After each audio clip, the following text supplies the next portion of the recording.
Agora, no momento aqui nós está encontrando mês forte e distrito de norte. Para que nós está aqui para sobre habitantes de Caia Cocoliche, a reportar nos onde na caminha e caminha diante na casa está totalmente quebrada e tem buraco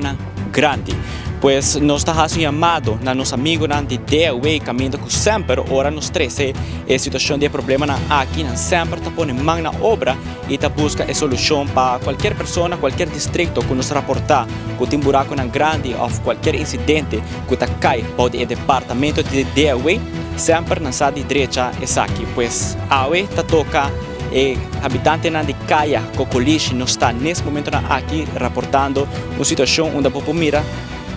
me traz que Caia está completamente quebrado, buraco na roupa grande e esse aqui tem motivo para que o habitante não bate alarma para sobre a hora não passa com o auto, não só acaba rato passar meu colega Benny agrava com o auto não passa e não passa rasca, pois na bumper